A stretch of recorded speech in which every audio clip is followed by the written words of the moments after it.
first day of college, I'm trying to fall. But what's up, YouTube? Today is the last week of fall semester, so I'm going to bring you guys with me for my last two classes. Honestly, fall semester has been fall. It wasn't bad. I really learned a professor could make or break your experience. I love my art professor. I love you, Mr. Quinn. He is so down to earth. Like, he's what a real teacher is. Like, the kindest, most empathetic. Like, he really understands us, and I really love that. If you, I don't know. But I actually never do my hair, but I did my hair, and I'm late. I usually just put my hair back in a bun and put a headscarf over it. But I was like, I might as well just get dressed up for my last week of college, of first semester. Next semester, you guys will see a whole bunch, a whole lot coming, okay? But I will see you guys when I'm on campus, but y'all might get like a little between of me on the way to school. Fights keep getting worse. My numbers in your purse. Turn it down. You gotta wear that Chick-fil-A. Huh? Get what you want. Can I get a number 7 sausage? Just the sandwich. You get the milk? Yeah, sausage, egg, and cheese muffin. Can I have egg white instead of egg yellow? And no cheese. I'll make that a combo. You just want sausage and eggs? Yeah. Huh? No.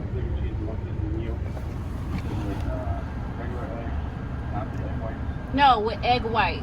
Number 7 with egg white instead of the egg yellow with no cheese.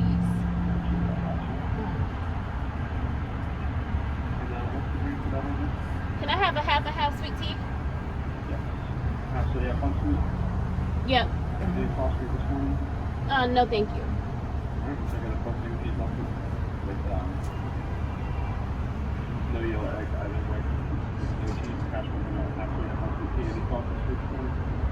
No, I have another. I have something else to add to that.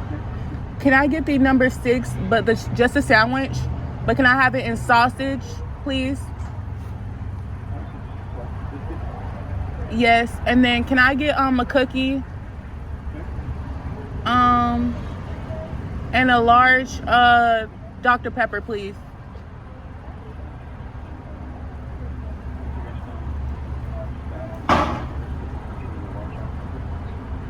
Yes. No, thank you. Thank you. Oh, Kimora. Sorry. All right. All right, thank you. Hey, turn that speaker up. I can't hear nothing. You always said hope lose comprehended, but I can't cope. So I on my way. but didn't mean it.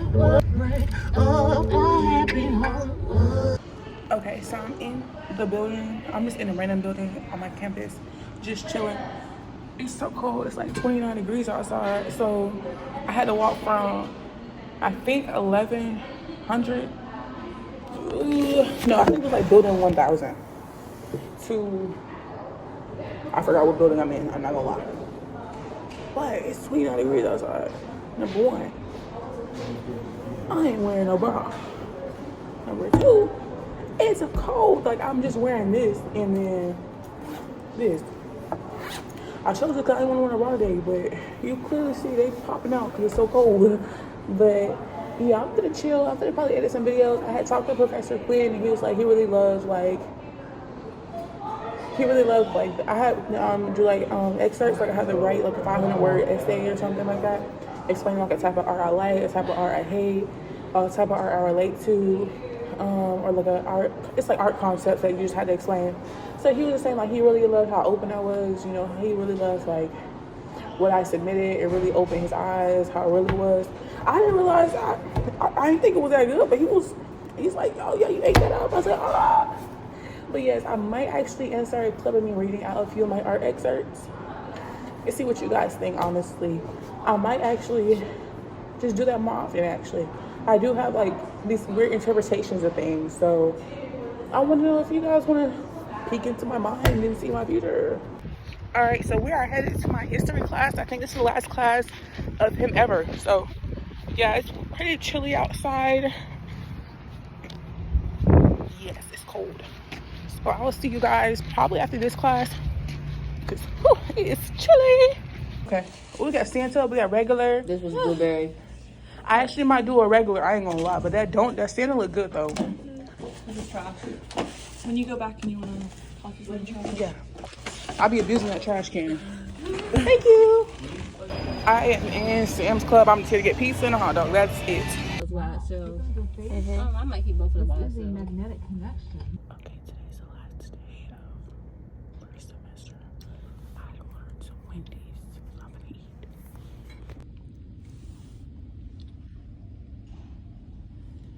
Because what you like to do might not be what you want to be paid to do for the rest of your life. But what are you good at that you actually like doing? Using the Confucius quote earlier, if you do what you love and love what you do, you'll never work another day of your life. So find out what your strengths are. Lean into those. And what I encourage you to do, and I tell my students this, dream. Why would you not be able to do whatever you would want to within your own competencies and capabilities, right? Now, granted, if someone's like if I were to say, I'm gonna be a supermodel, that is never gonna happen. Know your own limitations, right? So when I say lean into your strengths, but be real, Yes. right? So those are things to think about, but dream. Yes. If there's an internship you wanna get, you heard Derek talk how important that is in his world and getting them their dream jobs. Internships. People will take a chance on you and do it while you're in college. We took a trip with our Wallfellows to Charlotte. We did a Shark Tank pitch presentation in front of investors. Wow. So they're in front of the Charlotte Angel Fund with $1.2 million that they could have given out. And those students are given a pitch. The gentleman came up to one of the students afterwards and said, are you thinking of doing this idea, or is this just a class project? He goes, well, it's just a class project. He goes, I would invest. And he goes, and the fact that you're in college, ask people for things when you're in college. He goes, because when you're in college, people will do anything to help you. But the day after, now you're a graduate, you should have been doing this before. So your dream job, use these resources that you have here. Have someone introduce you to someone. Get on Handshake, scour, create an Excel spreadsheet that literally lists everywhere that you reach out to.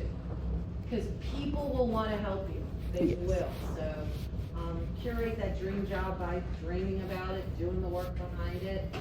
But I hate to say it takes a village. Yes. Do not think you can do this on your own. If someone had not helped me along the lines, I would not be where I am today. I had an amazing advisor at Penn State who for some reason saw something in me that I didn't see in myself. And she's the one who told me, do your internship out of Pennsylvania. Get the heck out of Pennsylvania.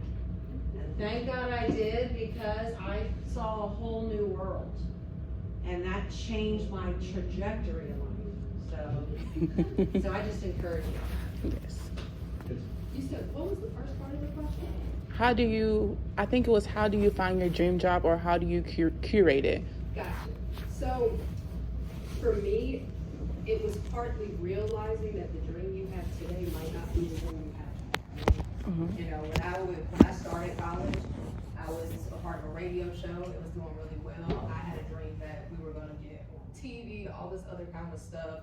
And yeah, even, people who didn't know me, they knew the show. They heard my voice. They knew who I was. I thought that was it. Broadcasting journalism was what I wanted to do. But then one day it hit me, if I want to be as successful as I want to in my mind, I can't stay here. Correct. I can't stay in Conway. And the thing was, I didn't want to leave Conway. I didn't. I know everybody rushes out and, I got to get out South Carolina. Well, there are people in Atlanta that say, I got to get out of Atlanta. There are people in PA that say, I got to get out of PA. Everybody's grass looks greener somewhere else. And granted, for some people, it might be. But for me, mentally, that was not going to be it. Like Eileen was saying, it takes a village.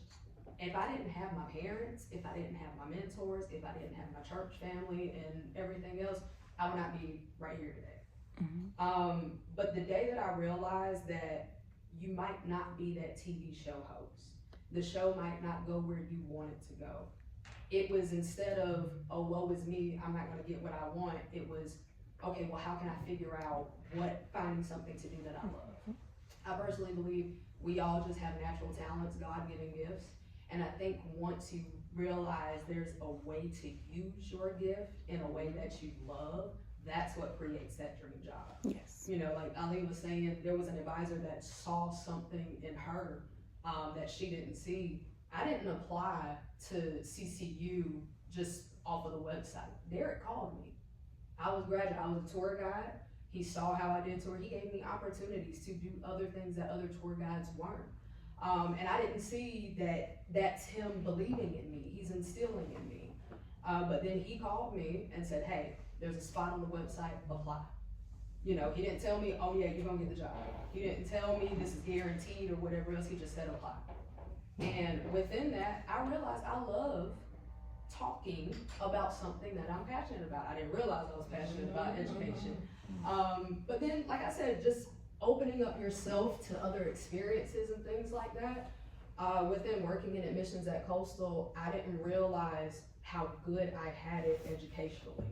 Both of my parents were educators, they were also college educated. So when it came to applying to colleges and things like that, now, do not date me, but when I was a senior in high school, there was no applications online. You had to go to the guidance counselor's office. It was a gigantic file sorter, and you picked up paper applications. Your handwriting had to be legible. You needed to know how to send them, make sure they went to the right place. And the access that is here today, like for instance, how I go to schools, was not available. Derek was my admissions counselor. I did not meet him in person until I actually worked for him as a tour guide. So, you know, the strides were different, but I didn't realize that them doing as much as they did is what pushed me forward.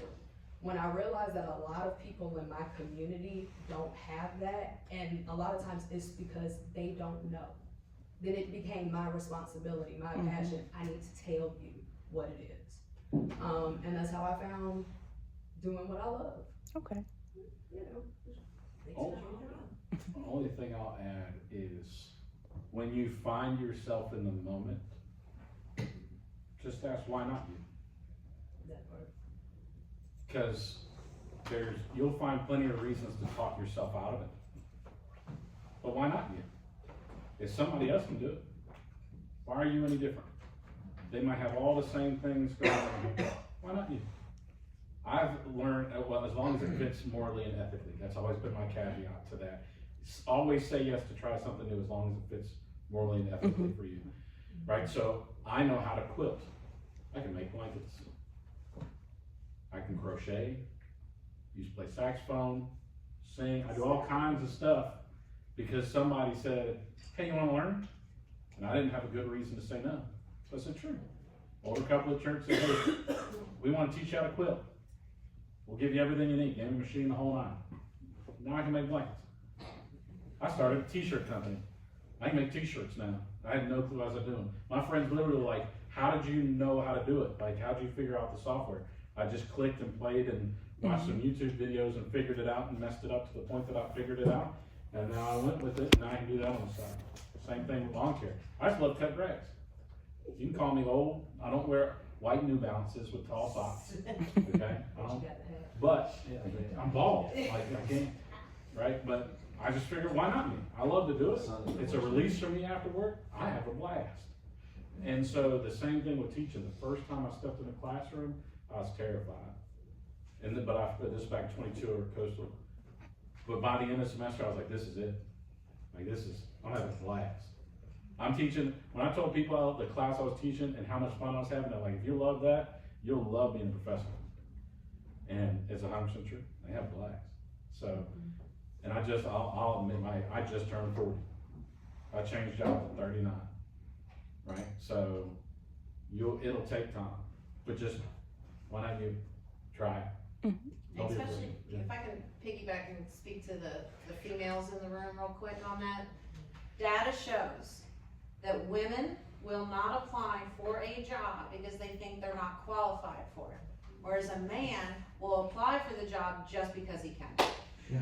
I almost applied for the VP of academics because I checked all the boxes. Right? Whereas Michelle and I was I like, typically no, would be I'm going, not. oh no, I don't have this yet, I don't have that yet, I have this. Whereas the data shows, so I'm not being sexist, it's actually in research. So to hear Derek saying, why not you? I just wanna echo that louder for the ladies in the room, because we just sometimes think we have to have everything together, but why not you? So I hope that you can hear that and really let that kind of just settle for you. It's gonna be received. Because I wish someone would have told me that as well. And the research is true if you wanna look it up. It's a great question. One thing I will say too that I really love what you guys are talking about is just make the most of any opportunity you get. Never in my career did I ever think I was going to work in admissions, and some of the best communication lessons and leadership lessons I learned was working in admissions. And it gave me so many great opportunities. I mean, I was communicating on a regular basis to all kinds of students, all kinds of different situations and scenarios. I learned some great communication lessons being over there, and it provided me a pathway to go to school for free. I mean, so in fact, one of the reasons I went into communication is because some of the best communicators that I was around went to school for communication, you know, and I noticed that. So I applied to the communication program, got accepted. I still had those doubts where I was like, what? Because they have a joke with communication, and you probably heard of this, Michelle, right? Where they're like, oh, that's the major you choose if you don't know what you want to do with your life, right? They say that, but then it's like, but think about all the jobs and things that you're always going to have to communicate in one way or form. Always going to have to. So I say that to say, take any opportunity you have. You may think like, I don't want to do this for the rest, and you don't have to do it for the rest of your life. But in all honesty, what you're doing right then and there, it will probably prepare you to where you want to go in one way, shape, or form. It could be one of the worst experiences that you have, but that experience is going to shape you to being better to when you get to that place you want to be. A great quote that goes with that, just to piggyback, is opportunity dances with those who are already on the dance floor. I'll repeat that. Opportunity dances with those who are already on the dance floor.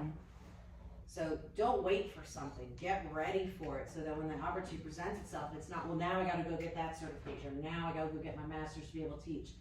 Start doing those things now, because when the opportunity comes, you wanna be able to say, absolutely, that's me. Don't have any excuses for why you weren't able to get ready. You know, baseball, be ready, you know, baseball ready. Is that your quote? Because I want to give credit. Opportunity, that is not my quote, I can't remember who, I'll look it up, but it is a real I'm quote. posting that on my Facebook. So. I'll send it to you. Okay, great. Any other questions you guys want to ask? Why do you think I'm gonna give a comment about dreams and success? Don't let someone else define what success looks like to you. Okay, when I took the job here, I had a job offer for twice as much money in North Carolina. It would have been twice as much stress, and I would have had to move. Now, my mom's husband couldn't understand why I would turn down that much money. But I knew what quality of life I was going to get and what was important to me and why I would take this job over that. And after we talked about it, he goes, now I understand. I wished I'd have learned that a lot earlier in life. Because he always chased, I think as you all might say, the bag. Okay? So you're welcome. Right?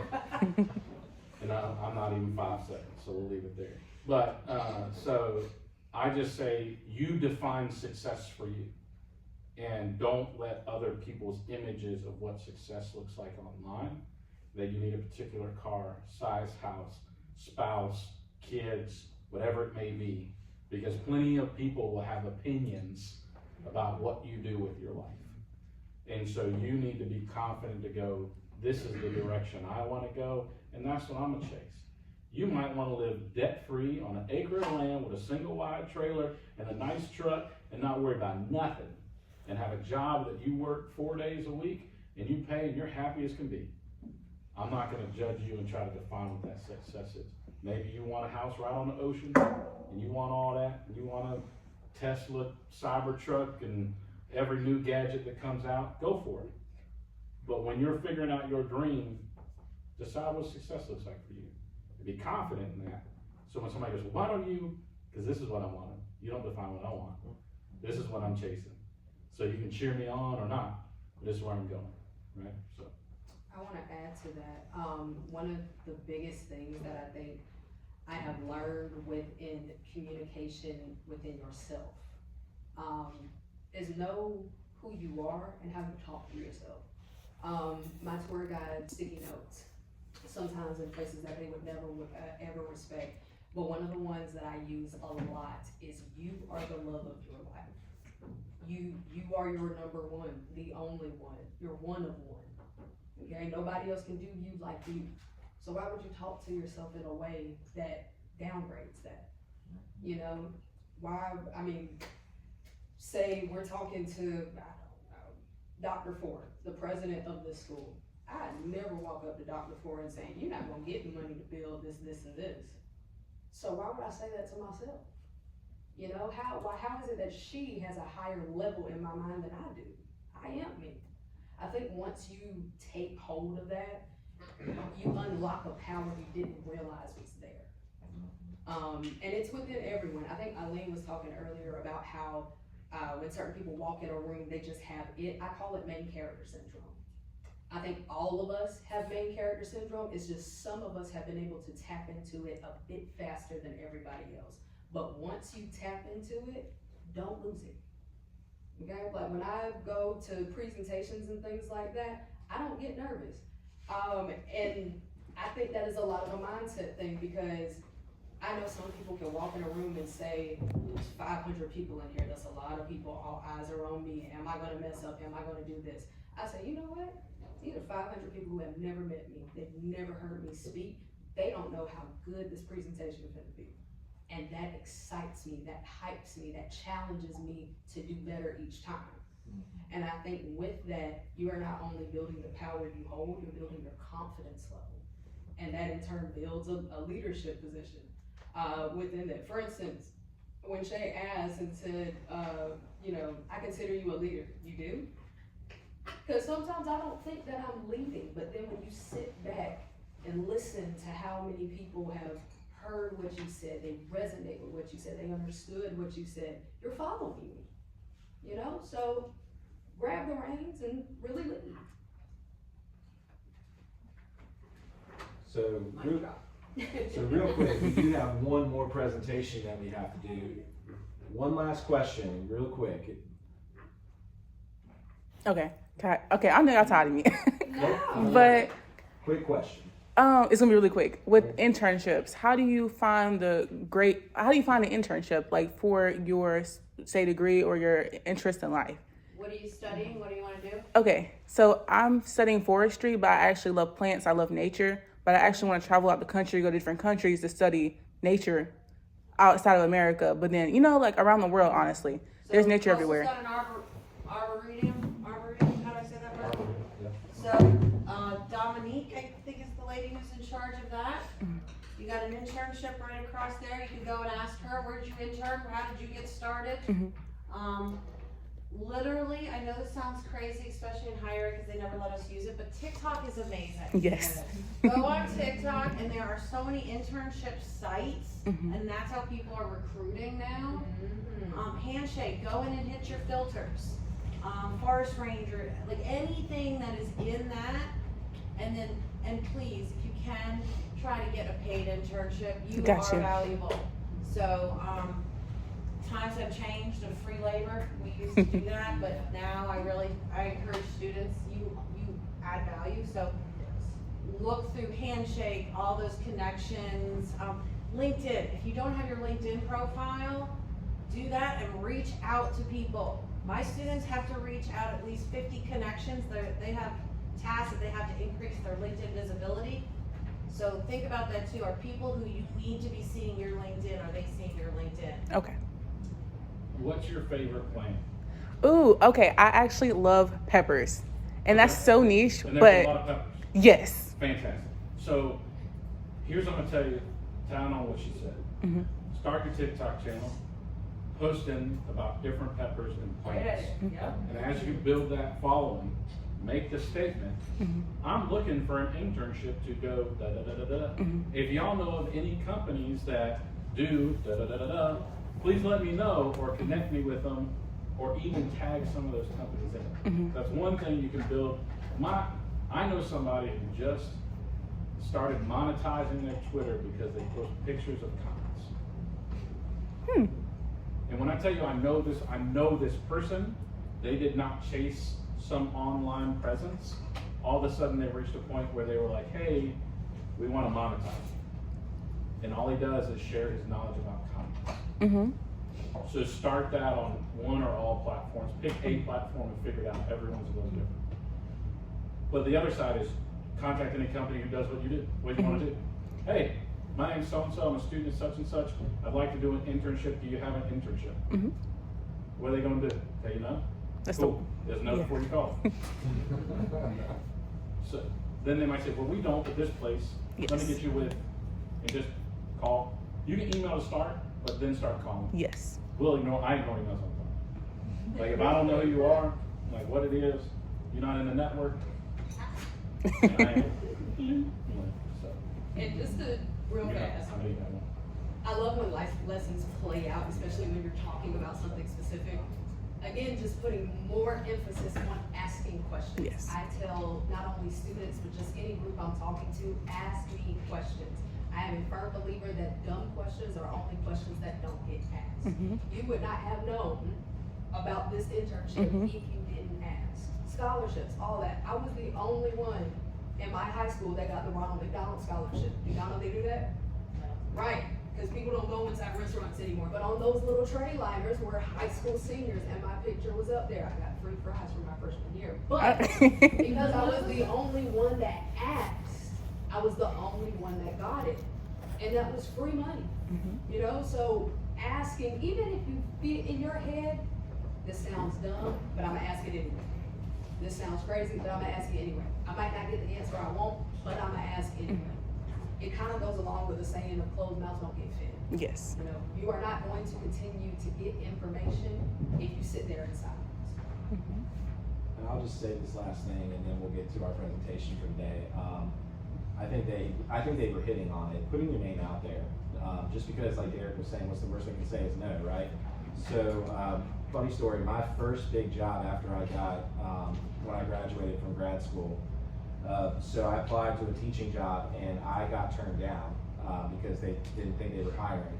But then, not too long after that, a few weeks later, the principal of that school called me and said, hey, I would like for you to come and maybe do an interview for maybe possibly a part-time job. So I went in, and he was like, you know, your education wasn't what impressed me. Some context, my mom named me after a football player. His name was Shea Rollins, that was his name, okay? And the reason my mom named me after him was because his mom was her favorite teacher, and she just always loved the name. So he was like, you won't believe this, but you know, your name was what stood out to me, because there's not a lot of guys that I know that are named Shea. And I was like, so out of curiosity, I asked him, hey, who's like your good friend that you were talking about? Shea Rollins. And I said, my mom named me after that guy. And that, like, he was like, are you serious? I said, yeah, my mom is from that whole, but this was the best part of the whole thing. He said, you know what's funny is I know your family because your family was always well thought of, well liked in the community. But just putting your name out there, I mean, you will be surprised at how much weight your name carries alone. You really will. Well, guys, thank you so much for coming. Thank you. So, Thanks so really much glad for to have you having guys. So thank you. Give me a hand. All right, well, let's get to our presentation. What's up, vlog? Hey. Yes, this is Tanaya and this is Kaylee. Yes, we all survived first semester. Oh my God, thank God. Thank God. Yes, when I did that exam, I was like, I'm grateful for any grade I got. Really, I didn't know what I was gonna get. I was just like, Lord help me. I was like, I'm praying. Me too. Yeah. Jesus, please give me strength. Knowing I didn't do a lick of studying, which is my fault, but I was gonna say it, but you said it, so I'm gonna just say Yeah. So I was like, I'm praying, but I didn't even do my due diligence. I should have studied though. But I'm grateful for the grade I got. I passed the class. That's all that matters. So I am in the library. This is the last day of fall semester. I'm just waiting for my mommy to come get me. I would like to do some honorable mentions. Number one, Mr. Godwin, Mr. Shea Godwin, the best professor on earth. He has all the tools, all the resources. Number one. Number two, he will actually uplift you. He will actually motivate you, and he'll actually boost you up to a new status and get you to where you need to be for your life goals. And he'll honestly connect you with the right people. Not only that, he's just honestly a good professor. He loves his students. He really takes it so well, and he just loves the craft. He loves it for the game. Honestly, like, he's the best professor I've ever had. Between him and Mr. Quinn, locked in. The best people on earth, honestly. Like, this has been a great semester, although I've had my ups and downs when it comes to assignments and things like that, or me getting dropped from my class. Those are nothing that I can't, like, you know, just keep persevering and go over it. You know what I mean? Like, every setback is a setup for a comeback, and every time you fall forward, you're still going forward as long as you're learning from your mistakes. But now I have had a wonderful semester. I am so grateful to have had the opportunity not only absorb some of this knowledge, but to apply it to my life, to see things from a different perspective, and honestly have a chance to elevate and become a new person. So thank you guys for watching. I'll see you guys next week, and I hope you guys have a great fall and winter break.